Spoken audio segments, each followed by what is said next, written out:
देखिए, लगातार कई सालों से म्यूचुअल फंड के अंदर इन्वेस्टर्स की संख्या बढ़ती जा रही है।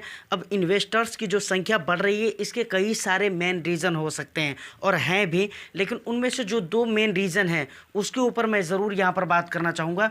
सबसे पहला रीज़न तो ये है कि भाई इन्वेस्टर्स को अब ये समझ में आने लगा है कि पुराने जो ट्रेडिशनल जो इन्वेस्टमेंट ऑप्शन है, यानी एफडी, आरडी, एलआईसी के नाम पर जो है ना, इन्वेस्टमेंट के नाम पर लोग एलआईसी में पैसे लगाते थे, तो लोगों को अब समझ में आने लगा कि एलआईसी इन्वेस्टमेंट नहीं है। उसके बाद क्या कहते हैं, एफडी आरडी में कुछ भला नहीं हो सकता, मतलब कुछ बड़ा कॉर्पस यहाँ पर तैयार नहीं किया जा सकता है क्योंकि इतने अच्छे रिटर्न्स नहीं मिलते हैं। तो लोग, एक पहला ये रीज़न है जिस रीजन्स की वजह से म्यूचुअल फंड में आ रहे हैं। अब लोगों को समझ में आया है कि भाई अच्छा रिटर्न्स कहाँ पर मिल सकता है, तो उन्हें समझ में आने लगा कि भाई अच्छा रिटर्न्स के लिए हमें स्टॉक मार्केट में जाना पड़ेगा।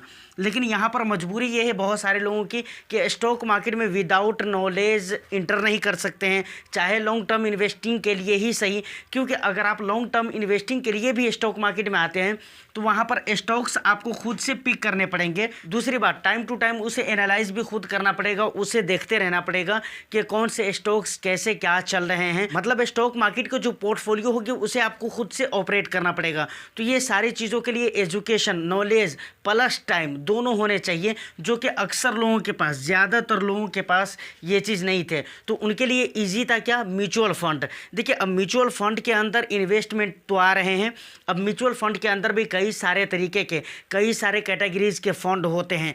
कुछ ऐसे हैं जिनमें बहुत ज़्यादा रिस्क है, कुछ ऐसे हैं जिनमें बहुत कम रिस्क है, और कुछ ऐसे हैं जिनमें मीडियम रिस्क है। तो ये चीज़ें कैटेगरी टू कैटेगरी डिपेंड करती है। दूसरी बात, इन्वेस्टर्स की अपनी भी कुछ रिस्क प्रोफाइल होती है, उसके ऊपर भी डिपेंड करती है ये सारी चीज़ें। तो फाइनली यहाँ पर इस वीडियो में मैं आपको ये बताना चाहता हूँ कि म्यूचुअल फंड में आकर भी अगर आप चाहते हैं कि इक्विटी में आपका इन्वेस्टमेंट हो, मतलब म्यूचुअल फंड के जरिए आप स्टॉक मार्केट में इन्वेस्टमेंट करें, इक्विटी में आपका इन्वेस्टमेंट हो, लेकिन वहाँ पर इक्विटी के अकॉर्डिंग रिस्क बहुत ही कम हो, बहुत ही कम, तो ऐसे कौन से फंड हो सकते हैं? तो ऑफकोर्स ऐसे लार्ज कैप हो सकते हैं। और क्योंकि लार्ज कैप जो होते हैं वो बड़ी कंपनीज में अपने पैसे को इन्वेस्टमेंट करते हैं।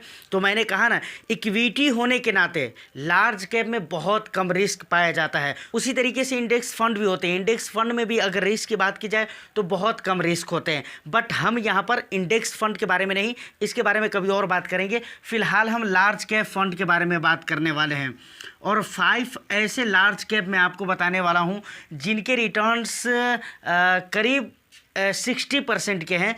60% के करीब मैं बोल रहा हूँ, यानी 50% तक के हैं, 58% तक। तो ऐसे लार्ज कैप जिन्होंने 1 ईयर में बहुत ही बेस्ट रिटर्न्स दिए हैं, बहुत ही बेस्ट रिटर्न्स, जिनको आप देखेंगे उनके ऊपर कैलकुलेशन वगैरह सारा कुछ मैं आपको करके दिखलाऊंगा, तो यकीनन इसके रिटर्न्स वगैरह को देखने के बाद आपको लगेगा कि नहीं, यकीनन इसका परफॉर्म अच्छा है। देखिए, यहाँ पर बहुत ज़्यादा आपका टाइम ख़राब ना हो, इसलिए मैंने 5 फंड का नाम भी लिख लिया है, उसके रिटर्न्स भी लिख लिए हैं। मतलब सारे डिटेल्स जो आपको बताने चाहिए, जो आपको जानना चाहिए, वो सारी चीज़ मैंने यहाँ पर लिख दिया है। सबसे पहले नंबर पर आ जाता है क्वांट लार्ज कैप फंड। पिछले 1 ईयर में इस फंड ने 58.31% का रिटर्न दिया है।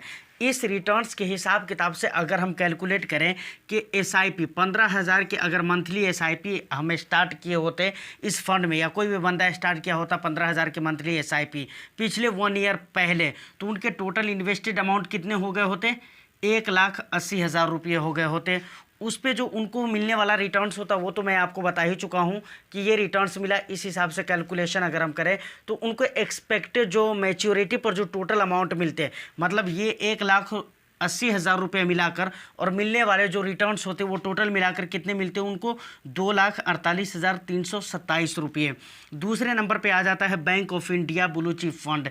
इस फंड ने पिछले 1 ईयर में 45.31% का रिटर्न्स दिया है। तो इस हिसाब किताब से सेम हम कैलकुलेशन करेंगे कि अगर 1 साल पहले आपने 15,000 रुपये के SIP इस फंड में किया होता आज तक, तो वो कितने हो जाते? आपके टोटल इन्वेस्टेड अमाउंट हो जाते 1,80,000 रुपये। लेकिन मैच्योरिटी पर जो आपको टोटल अमाउंट मिलते वो यहाँ पर लिखा हुआ है, क्योंकि यहाँ पर 45.31% का रिटर्न्स है। तो उस रिटर्न्स के हिसाब से जो टोटल आपके मैच्योरिटी पर अमाउंट होते हैं, मतलब 1,80,000 रुपया तो वो मिलते ही, साथ में रिटर्न्स दोनों मिलाकर जो मिलते वो ये अमाउंट हो जाते हैं 2,30,912 रुपये।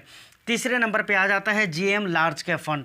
इस फंड ने पिछले 1 ईयर में 42% का रिटर्न्स दिया है। इस कैलकुलेशन के हिसाब से अगर हम सेम अमाउंट का SIP करते, मतलब 15,000 रुपये के SIP हम 1 साल पहले शुरू किए होते और कंटिन्यू उसे किए होते, तो मैच्योरिटी पर जो हमारे को अमाउंट मिलता, मतलब हमारा इन्वेस्टेड अमाउंट हो जाता 1,80,000 रुपये, यहाँ पर ये अमाउंट लिखा हुआ है, और 1,80,000 रुपये प्लस उस पर जो मिलने वाले रिटर्न्स होते हैं, टोटल मिलाकर हमारे को कितना मिलता, वो मिलता 2,26,695 रुपये। तीसरे नंबर पे चौथे नंबर पे आ जाता है ITI लार्ज कैप फंड। इस फंड ने पिछले 1 ईयर में 40.62% का रिटर्न्स दिया, मतलब 40.62% का रिटर्न्स दिया है। इस रिटर्न्स के हिसाब से अगर सेम अमाउंट के SIP हम 1 साल पहले किए होते तो टोटल इन्वेस्टेड अमाउंट हो जाते कितने, 1,80,000 रुपये। मैच्योरिटी पर 1,80,000 रुपये तो हमें मिलते ही, साथ में रिटर्न्स मिलाकर टोटल अमाउंट जो मिलते वो कितने मिलते, 2,24,963 रुपये। ये टोटल हमारे को अमाउंट मिल जाता मैच्योरिटी पर। 5वें नंबर पे आ जाता है Nippon India large cap fund. इस फंड ने पिछले 1 ईयर में 38 पॉइंट का रिटर्न्स दिया है। इस रिटर्न्स के हिसाब से अगर हम 15,000 की SIP पिछले 1 ईयर में हम किए होते, 1 ईयर पहले अगर हमने स्टार्ट किया होता और कंटिन्यू उसे किया होता, तो हमारा इन्वेस्टेड अमाउंट 1,80,000, उसके बाद उस पर जो मिलने वाले रिटर्न्स टोटल मिलाकर जो हमारे को मैच्योरिटी पर अमाउंट मिलते वो मिलते कितने, 2,21,713 रुपये। देखिए अब यहाँ पर एक चीज़ बहुत ही मेन है, आप यहाँ पर गौर कर रहे हैं, यहाँ पर अगर देखिए क्वांट लार्ज कैप का देखें तो 58.31%, चलिए पॉइंट को छोड़ देते हैं, 58% का रिटर्न्स दिया है। Bank of India blue chip को देखें तो 45% का रिटर्न्स दिया है। उसके बाद JM को देखें तो 42% का रिटर्न्स दिया, 42% का रिटर्न्स है। ITI ने 40% का रिटर्न्स दिया, निपॉन ने 38% का रिटर्न्स दिया है। अब लार्ज कैप कैटेगरी का फंड है, अगर इतना ज़्यादा रिटर्न्स दे रहा है तो मुझे लगता है कि पिछले 1 ईयर में इन सारे लार्ज कैप कैटेगरी के फंड्स ने बहुत ही अच्छे और बहुत ही हाईएस्ट रिटर्न्स दिए हैं। ऐसा मैं क्यों कह रहा हूं, क्योंकि अगर हम देखें कि निफ्टी 50 ने पिछले 1 ईयर में कितने परसेंट का रिटर्न्स दिया है, तो निफ्टी ने पिछले 1 ईयर में जो रिटर्न्स दिया है 25.66%, ये पिछले 1 ईयर में निफ्टी का रिटर्न्स है। वहीं पर आप अगर सेंसेक्स का अगर रिटर्न्स देखें तो सेंसेक्स के रिटर्न्स रहे 22.56%। ये रिटर्न्स है किसके, सेंसेक्स और निफ्टी के रिटर्न्स। तो यहाँ पर मैं ये कहना चाह रहा हूँ कि निफ्टी 50 के स्टॉक्स में अगर आपने इन्वेस्टमेंट किया होता तो आपके जितने अमाउंट होते, 1 लाख रुपये होते, 2 लाख रुपये होते, जिस हिसाब किताब से आपने इन्वेस्टमेंट किया होता तो इस परसेंटेज के हिसाब से आपके रिटर्न्स बनते। लेकिन यहाँ पर अगर आप देखें तो इस फंड में अगर आपने निवेश कर दिया, मानकर चलिए क्वांट लार्ज कैप फंड में, तो इस हिसाब से, इस परसेंटेज के हिसाब से आपके रिटर्न्स नहीं बनेंगे। अब यहाँ पर जो रिटर्न्स बनेंगे वो इस परसेंटेज के हिसाब से बनेंगे। अगर सेंसेक्स में आपने मतलब सेंसेक्स के अंदर जो भी स्टॉक्स आते हैं, 30 स्टॉक्स आते हैं, तो उनमें अगर आपने निवेश किया होता तो इस रिटर्न्स के हिसाब से आपके जितने पैसे होते उस पर रिटर्न्स बनते। लेकिन अगर आपने इन सारे फंड में से किसी भी फंड के अंदर निवेश किया है तो उस फंड में जितने भी रिटर्न्स हैं, मानकर चलिए सबसे कम यहाँ पर रिटर्न्स मिल जाता है किसका, निपॉन इंडिया लार्ज कैप का। तो यहाँ पर मान लेते हैं कि Nippon India large cap fund में आपने निवेश किया होता तो आपको इस रिटर्न्स के हिसाब से नहीं बल्कि इस रिटर्न्स के हिसाब से आपको रिटर्न्स मिलते। आपके जो भी अमाउंट जो आपने इन्वेस्टमेंट किया है उस पर इस रिटर्न्स के हिसाब से, इस परसेंटेज के हिसाब से आपको रिटर्न्स मिलते हैं। अब देखिए यहाँ पर जो इन्वेस्टमेंट करने का फ़ायदा हुआ वो क्या हुआ, इसके कई सारे फ़ायदे हुए। सबसे पहली बात, शुरू में मैंने आपको कहा है कि लोगों को अब जानकारी होने लगी है स्टॉक मार्केट के बारे में, म्यूचुअल फंड के बारे में। देखिए ट्रेडिशनल इन्वेस्टमेंट के जो ऑप्शंस थे यानी FD RD वगैरह वगैरह वगैरह, उन चीज़ों को लोगों ने क्यों छोड़ा, रिटर्न्स की वजह से छोड़ा कि हमारे को रिटर्न्स अच्छे मिलने चाहिए।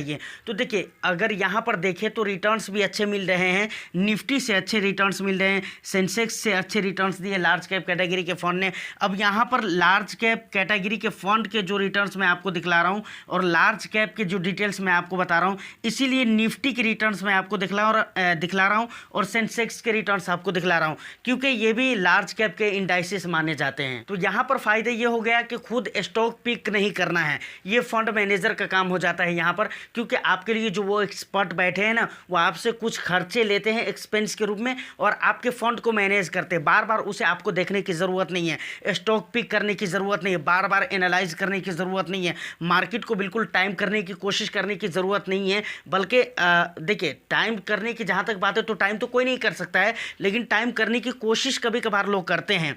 तो कई मरतबा कई सारे लोग अच्छे भी कर लेते हैं, लेकिन कई मरतबा उसके रिज़ल्ट अच्छे नहीं भी आते हैं। तो खैर, वो सारे सरदर्दी आपको पालने की ज़रूरत नहीं है। और सबसे बड़ी चीज़ जो मैंने शुरू में कहा था कि टाइम और एजुकेशन, उन दोनों चीज़ों की ज़रूरत नहीं है म्यूचुअल फंड के अंदर। आपको म्यूचुअल फंड के अंदर अगर आपको बहुत कम नॉलेज है, सिर्फ किसी भी अच्छे फंड को आप चुन लीजिए। अगर वो भी आप नहीं कर सकते हैं तो फिनेंशियल एडवाइज़र का आप हेल्प भी ले सकते हैं, तो उनके ज़रिए आपका फ़ंड का सिलेक्शन हो जाता है। उसके बाद सारा कुछ फंड मैनेजर के ऊपर हो जाता है। और यहाँ पर अगर आपने निफ्टी 50 के स्टॉक में या सेंसेक्स के अंदर जो भी मतलब स्टॉक्स आ रहे हैं, जो भी कंपनीज आ रही हैं, उन कंपनी के जो भी स्टॉक्स हैं, अगर इनके अंदर आपने निवेश किया होता तो सारा चीज़ आपको खुद करना पड़ता। तो ये सारे फ़ायदे हैं। प्लस लास्ट में अगर रिटर्न्स की बात की जाए तो रिटर्न्स आपको यहाँ से अच्छे तो यहाँ पर मिल जा रहे हैं। तो हर चीज़ में मतलब फ़ायदा ही फ़ायदा है। तो देखिए, फाइनली अगर आप लार्ज कैप कैटेगरी से कोई फ़ंड लेना चाहते हैं तो मुझे लगता है कि ये जो 5 फंड हैं, इन पे आप रिसर्च कीजिए। जो फंड आपको अच्छा लगता है इन पाँचों में से, आपको अपने रिसर्च के बेसिस पे वो फंड आप सेलेक्ट कर सकते हैं।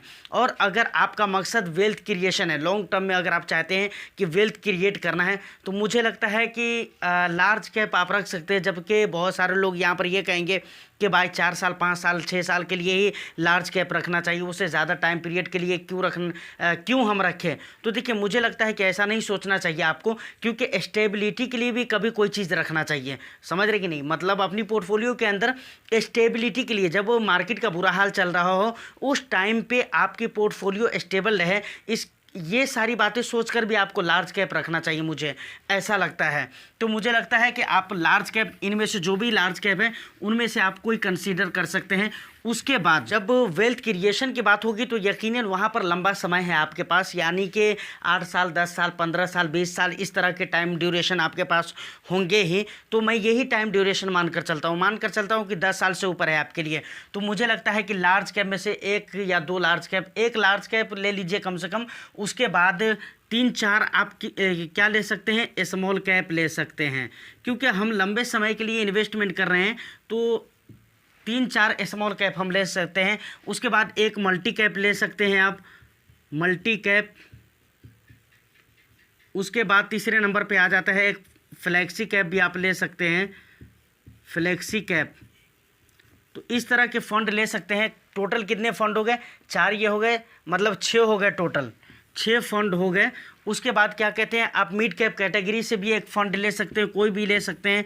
जबकि यहाँ पर मिड कैप कैटेगरी में अगर मैं आपको बताऊँ तो मेरा जो फेवरेट फ़ंड है, देखिए मैं ये कहता हूँ कि रिटर्न्स, कई सारे ऐसे मिड कैप हैं फ़ंड हैं जिनके रिटर्न्स बहुत ही अच्छे हैं, बल्कि जिसका मैं अभी नाम लेने वाला हूँ उनसे अच्छे रिटर्न्स है। लेकिन फिर भी मुझे जो अच्छा लगता है उसकी मैं बात कर रहा हूँ, वो है SBI का फ़ंड है, SBI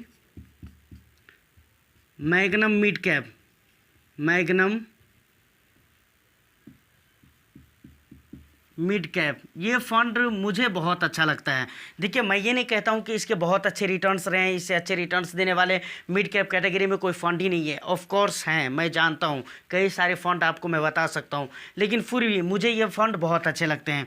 उसके बाद क्या कहते हैं कि आप इंडेक्स फ़ंड भी लीजिए। कौन सा इंडेक्स फ़ंड लेना है आपको? स्मॉल कैप पे आधारित, स्मॉल कैप इंडेक्स पे आधारित, जैसे 250 हो गया, इस पे आधारित कोई सा भी आप इंडेक्स फ़ंड होगा उसे भी आप कंसीडर कर सकते हैं। और इस टाइप के जो इंडेक्स फ़ंड होते हैं ना, उनके रिटर्न्स भी अच्छे होते हैं। तो मुझे लगता है कि टोटल 7-8 फंड बहुत ज़्यादा अगर होता है तो टोटली आप 10 फंड लीजिए, इससे ज़्यादा फंड आपको नहीं लेना चाहिए। क्योंकि अगर इतने फंड आपकी पोर्टफोलियो में रहेंगे ना, तो उसे आप टाइम टू टाइम बहुत अच्छे से मैनेज कर सकते हैं। ज़रूरत अगर पड़ी चेंजेस की तो आप उसमें चेंजेस भी कर सकते हैं। देखिए, पोर्टफोलियो रिव्यू टाइम पर करना पड़ेगा, तब तो आपको पता चलेगा कि यकीनन चेंजेस की ज़रूरत है भी या नहीं है।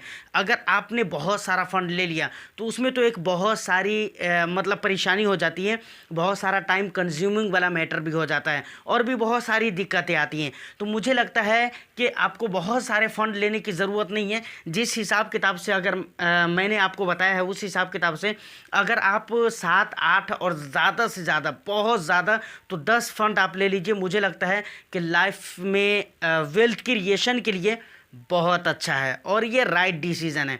मुझे नहीं लगता है कि वेल्थ क्रिएशन अगर कई करोड़ों का अगर वेल्थ क्रिएशन करना हो या फिर कई करोड़ों का अगर कॉर्पस तैयार करना हो तो आपको बहुत सारे फंड लेने की ज़रूरत है। देखिए यहाँ पर एक बात मैं और भी कहना चाहूँगा, मैंने 4 स्मॉल कैप बोला है, ये आपके रिस्क एपिटाइट के ऊपर भी डिपेंड करता है। और ऐसा नहीं है कि जिस तरीके से यहाँ पर एक मल्टी कैप बोला है, एक फ्लैक्सी कैप बोला है, SBI मैग्नम मिड कैप एक मिड कैप कैटेगरी में हो गए, उसके बाद मतलब क्या कहते हैं इंडेक्स फंड भी आप 1-2 ले सकते हैं जो अच्छे जो small cap mid cap indices के ऊपर निर्धारित हो, ऐसे इंडेक्स फंड की मैं बात कर रहा हूँ। तो ये ज़रूरी नहीं कि सेम यही चीज़ें आपको करनी है, इसमें कुछ चेंजेस भी हो सकते हैं। ये डिपेंड करते हैं आपके रिस्क एपिटाइट के ऊपर, आपके रिस्क प्रोफाइल के ऊपर। तो फाइनली आज की इस वीडियो में इतना ही। उम्मीद करता हूँ कि ये वीडियो आपको अच्छी लगी हो, तो वीडियो को एक लाइक करके ज़्यादा से ज़्यादा शेयर कर दीजिए अपने फैमिली फ्रेंड्स सर्कल में। उसके बाद चैनल को अगर अभी तक सब्सक्राइब नहीं किया है तो चैनल को भी ज़रूर सब्सक्राइब कर लें। आपका भी कुछ भी सवाल हो तो आप हमें कमेंट सेक्शन में बता सकते हैं। इंस्टा का लिंक आपको वीडियो के डिस्क्रिप्शन में मिल जाएगा, वहाँ पर भी आप हमें मैसेज कर सकते हैं, ऑडियो कॉल पे बात भी कर सकते हैं। फिर मैं मिलता हूँ किसी नेक्स्ट एंड इंटरेस्टिंग वीडियो में। जब तक के लिए all the best. Thank you for watching.